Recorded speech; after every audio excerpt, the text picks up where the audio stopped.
Assalamualaikum warahmatullahi wabarakatuh. Perkenalkan, saya Eka Salsasari dan teman saya Tini Lesari akan menjelaskan tentang ansietas. Nah, sekarang bagaimana kabar teman-teman semuanya nih? Semoga teman-teman dalam keadaan sehat dan dalam lindungan Allah Subhanahu wa Ta'ala. Nah, pasti teman-teman tidak asing dengan ansietas atau kecemasan kan? Jadi, ansietas atau kecemasan itu merupakan perasaan yang khawatir terhadap suatu hal, perasaan takut terhadap suatu hal juga. Nah, sebenarnya ansietas ini ada sisi positifnya loh. Jadi, bisa memotivasi seseorang untuk melakukan tantangan baru, kemudian sebagai pengingat diri untuk bisa melewati sebuah perubahan, sehingga kita bisa melewati perubahan, tantangan, dan mendapatkan apa yang kita inginkan, karena kita telah waspada dan telah mempersiapkannya. Nah, misalnya ketika kita mau akan ada ujian, kemudian kita mengalami perasaan cemas. Nah, kemudian kita belajar nih agar bisa mendapatkan nilai yang bagus untuk ujiannya. Hal itu bisa membuat seorang termotivasi untuk belajar kan? Nah, itu suatu hal yang positif. Namun, ansietas itu atau kecemasan dikatakan negatif ketika mengganggu kehidupan seseorang, mengganggu kondisi seseorang. Nah, kita bahas lebih lanjut yuk tentang ansietas. Oke, langsung saja. Yang pertama, akan menuju ke pengertiannya. Apa sih ansietas itu? Nah, jadi ansietas itu seperti yang tadi dikatakan, yaitu kecemasan, merupakan istilah yang digunakan dalam kehidupan sehari-hari dalam menggambarkan perasaan khawatir, kemudian cemas, kemudian ketakutan, perasaan yang tidak nyaman gitu kan. Terkadang diikuti dengan keluhan atau tanda-tanda fisik juga. Kemudian kita akan menuju ke tingkatan ansietas. Nah, tingkatan ansietas itu ada 4, yaitu tingkatan ringan, sedang, berat, dan yang terakhir itu yang paling parah itu adalah panik. Nah, kecemasan ringan itu seperti yang kita rasakan di kehidupan sehari-hari, yang menyebabkan seorang itu waspada. Mungkin bisa menimbulkan efek yang positif juga, sehingga seorang tersebut punya persiapan untuk mendapatkan tujuan atau keinginan mereka. Kemudian yang kedua adalah kecemasan sedang, yaitu ketika seorang itu fokus pada suatu hal yang ia cemaskan saja, namun tetap bisa melakukan suatu hal yang lain, tetap bisa memikirkan hal lain, gitu kan kecemasan sedang.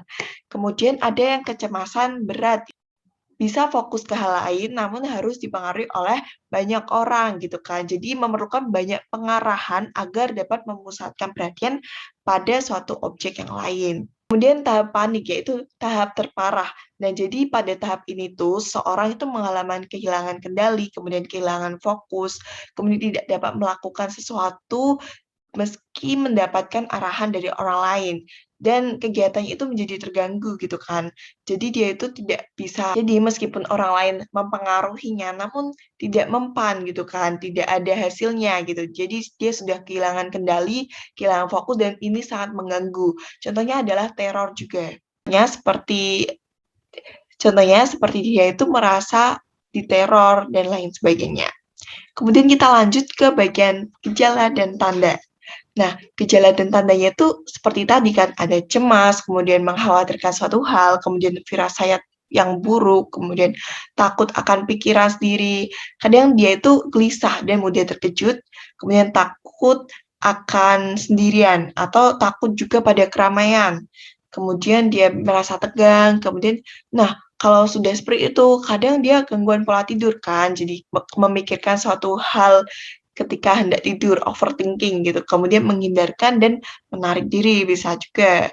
Kemudian ada respon fisiknya, jadi pernafasannya cepat dan singkat, kemudian tekanan darah yang meninggi, kemudian jantung berdebar-debar, terengah-engah, kehilangan nafsu makan, kemudian ada yang sampai mual muntah, insomnia, sering berkemih, gelisah, fokus pada satu hal, sulit menerima informasi dari luar karena dia fokus pada hal yang ia cemaskan saja seperti pada ciri-cirinya tadi. Kemudian bicaranya terlalu cepat karena cemas gitu. Kemudian bisa sampai menghindar dan menarik diri. Nah, ini tiap kecemasan itu beda-beda responnya tiap orang gitu kan. Kemudian ada faktor penyebabnya. Apa sih sebenarnya faktor penyebab dari ansietas itu? Jadi banyak hal yang menyebabkan. Jadi mungkin tiap orang itu mengalami penyebab yang berbeda-beda. Yang pertama, itu kejadian traumatis mungkin di masa lalu dan stres jangka panjang. Kemudian ada lingkungan yang asing, kita melakukan lingkungan yang asing, misalnya kita masuk ke sekolahan yang baru, mungkin merasa cemas ya, kira-kira nanti saya bisa beradaptasi atau tidak, kemudian kehilangan kemandirian sehingga mengalami ketergantungan dan memerlukan bantuan orang lain. Ketika mengalami kehilangan mana ya, kehilangan kemandirian. Jadi khawatir apakah bisa melakukan hal ini nggak, bisa melakukan tantangan yang baru nggak, bisa melakukan perubahan yang baru tidak. Jadi kan kita harus mandiri gitu kan.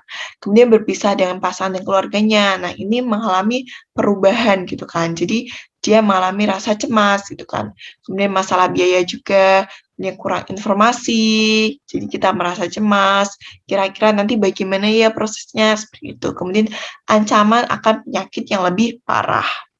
Kemudian ada proses terjadinya. Nah, bagaimana sih proses terjadinya sehingga ansietas itu menimbulkan gejala-gejala yang bermacam-macam. Jadi itu proses terjadinya itu ketika pikiran kita dijangkiti rasa takut, kemudian sistem saraf tubuh kita itu menyebabkan tubuh itu bereaksi gitu, misalnya gejala tubuh kita bereaksi sehingga menimbulkan gejala-gejala fisik tadi. Misalnya jantungnya tiba-tiba berdebar, kemudian nadi dan nafas bergerak meningkat, kemudian matanya kita membesar, atau proses pencernaan dan yang berhubungan dengan usus itu berhenti, pembuluh darahnya akhirnya mengerut dan tekanan darahnya akan meningkat. Kemudian daerah dialirkan ke seluruh tubuh sehingga menjadi tegang dan selanjutnya mengakibatkan kita tidak bisa tidur karena mencemaskan suatu hal juga gitu. Kemudian teknik menghadapi cemas. Nah, ini nih, apa sih teknik menghadapi cemas? Itu ada yang pertama distraksi, yaitu teknik mengalihkan situasi atau distraksi, yaitu membantu mengurangi kecemasannya dengan mengalihkan pikirannya dari segala sesuatu yang membuatnya cemas gitu kan. Jadi kita mengalihkan sesuatu hal yang membuat kita cemas dengan kegiatan yang lain, misalnya dengan bercerita, berjalan-jalan, kemudian bermain bersama dan lain sebagainya. Kemudian yang kedua adalah teknik relaksasi nih. Ada relaksasi nafas dalam, kemudian relaksasi teknik 5 jari, kemudian mengerutkan dan mengendurkan otot. Nah, cara lainnya tuh ada rutin berolahraga nih. Jadi kita lebih fresh, lebih sehat juga, kemudian kita jadi tidak jadi kita punya pikiran yang lebih fresh, lebih segar karena tidak hanya di rumah saja, punya kegiatan lain, lebih produktif dan lain sebagainya. Kemudian istirahat dengan cukup. Jadi berbicara dengan orang terdekat saat membutuhkan bantuan, kita bisa sharing, kemudian membatasi konsumsi alkohol dan kafein karena itu membuat kita lebih cemas dan jantungnya itu lebih berdebar-debar. Kemudian kita ada latihan relaksasi. Nah, latihan relaksasi itu ada latihan relaksasi nafas dalam.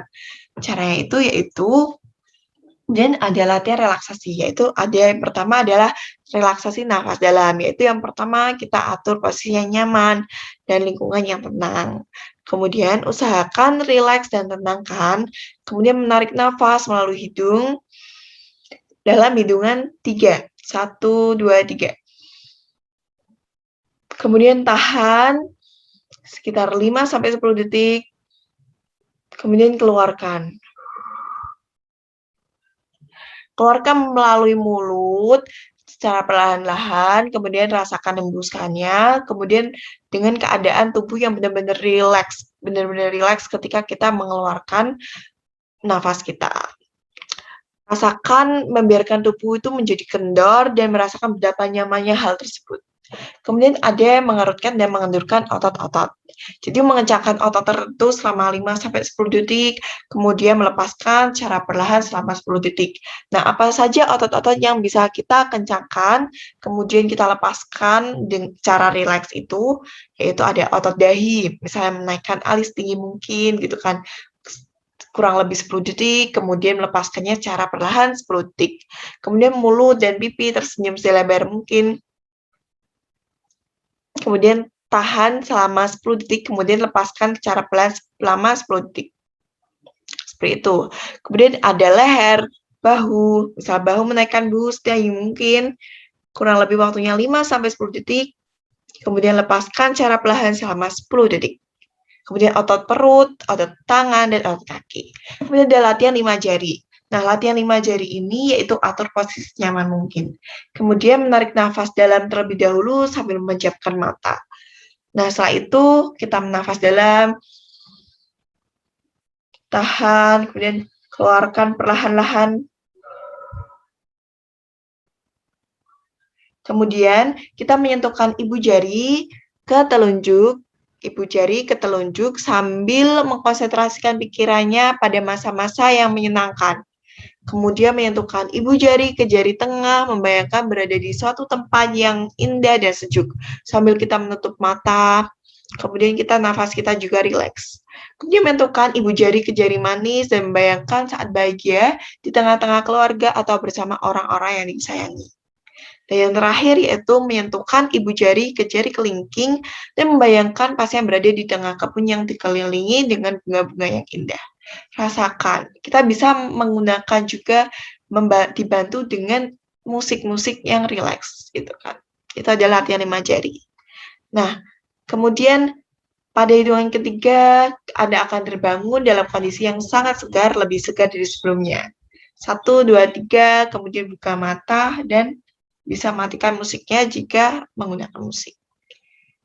Baik. Nah, tadi kita sudah belajar tentang pengertian, kemudian ada gejala ansietas, kemudian tingkatan ansietas atau kecemasan, terus kemudian bagaimana cara mengatasi kecemasan itu. Nah, saya kira teman-teman semua sudah paham ya. Oke, semuanya sudah paham dan bisa mengikuti dengan baik. Terima kasih atas waktunya.